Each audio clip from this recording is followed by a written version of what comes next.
Hello SPS Astrology lovers, this is Shankar Pratap Singh and you are watching SPS Astrology। दोस्तों D1 chart और D9 chart को लेके एक बहुत बड़ा मिसकंसेप्शन है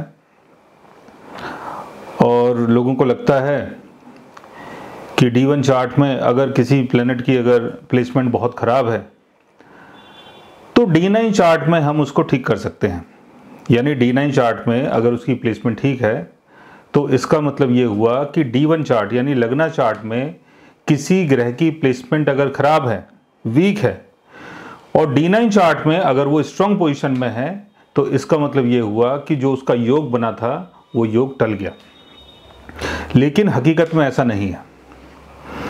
D1 चार्ट मैनिफेस्ट होता है हमारे चारों तरफ, जो भी चीज़ें आप देखते हैं, चलती हुई गाड़ियाँ, घर, लोग बाग, सड़कें, नदियाँ, ये सारा कुछ D1 चार्ट के कंट्रोल में है।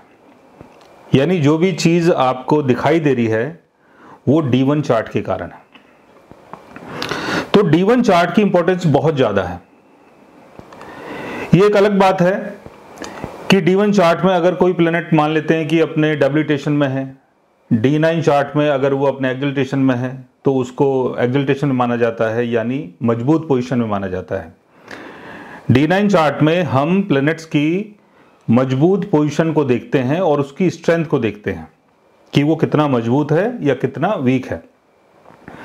लेकिन अगर D9 चार्ट में अगर कोई प्लैनेट बहुत स्ट्रॉन्ग पोजीशन में है, जैसे अपने एक्सल्टेशन में है, अपने ओन साइन में है, लेकिन D1 चार्ट में अगर वो वीक हो जाता है तो उसको आप वीक ही माने।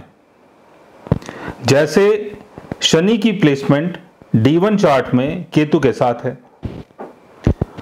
और शनि आपके D9 चार्ट में अपने एक्सल्टेशन में है, तो आप सोचेंगे वाह क्या बात हुई, यहाँ तो केतु जो है वो शनि को बिगाड़ रहा था, शनि की स्ट्रेंथ को बिगाड़ रहा था, लेकिन D9 चार्ट में जब हमने देखा तो शनि अपने एक्सल्टेशन में है। इसका मतलब हम उस दोष से बच गए।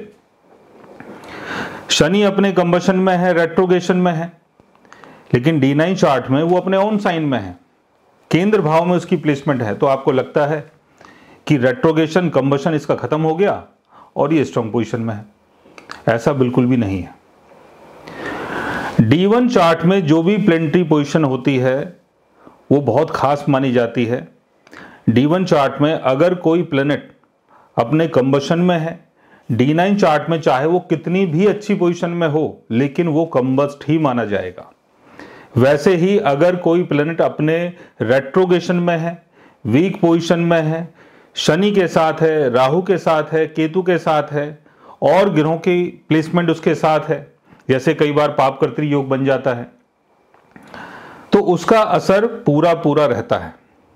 ऐसा नहीं है कि आपके बर्थ चार्ट में पाप कर्तृ योग बना हुआ है और आप देख रहे हैं अरे मेरा तो जो शुक्र है वो पाप कर्तृ योग में है D1 चार्ट में, लग्ना चार्ट में, लेकिन D9 चार्ट में तो शुक्र मेरा मालवी योग बना के बैठा हुआ है, तो यहां पर जो शुक्र की पोजीशन है वो सुधर गई। ऐसा बिल्कुल भी नहीं है। D1 चार्ट के जितने भी हाउसेस होते हैं, अगर उन हाउसेस के दोनों तरफ पाप कर्तृ योग बना हुआ है तो उस हाउस से संबंधित जो भी प्लेनेट होगा वो वीक माना जाएगा। और कोई भी प्लेनेट अगर पाप कर्तृ योग में आ जाता है D1 चार्ट में, D9 चार्ट में चाहे उसकी पोजीशन कितनी भी अच्छी हो तब भी वो वीक माना जाएगा। लेकिन D1 चार्ट में अगर कोई प्लेनेट अपने डेबिलिटेशन में है लेकिन मैलेफिक ग्रहों से बचा हुआ है, मैलेफिक ग्रहों का असर उसके ऊपर नहीं है, कंबशन में नहीं है, रेट्रोगेशन में नहीं है, और इसके बाद अगर वो D9 चार्ट में अपने एक्सल्टेशन में होता है या अपने ओन साइन में होता है, तब आप उसको मजबूत मान सकते हैं। यानी D1 चार्ट में जो भी प्लेनेटरी पोजीशन है उसको प्रॉपर तरीके से समझें, देखें। अगर उसमें कोई योग बना हुआ है और वो योग अगर आपको नुकसान पहुंचाने के लिए है तो उसकी प्रॉपर रेमेडी आप करें, सारे उपाय करें जिससे वो अपनी पोजीशन में अच्छे तरीके से आ पाए और आपको फल दे पाए। सो गाइस, आज मैंने आपको बताया एक बहुत बड़े मिसकंसेप्शन के बारे में जो D9 चार्ट और D1 चार्ट को लेके अक्सर हमारे दिमाग में चलती रहती है। अगर आप भी जानना चाहते हैं अपने D9 चार्ट के बारे में या D1 चार्ट के बारे में या इससे जुड़ी हुई किसी चीज़ के बारे में, तो उसके लिए आप हमारे चैनल को सब्सक्राइब कर सकते हैं। और अगर आप हमसे बात करना चाहें, कंसल्ट करना चाहें, पर्सनली हमसे मिलना चाहें, तो आप हमारे व्हाट्सएप के थ्रू, हमारी ईमेल आईडी के थ्रू हमसे मिल भी सकते हैं, बात भी कर सकते हैं, और गाइज आप हमसे कंसल्ट भी कर सकते हैं। So guys take care, love you all and good bye.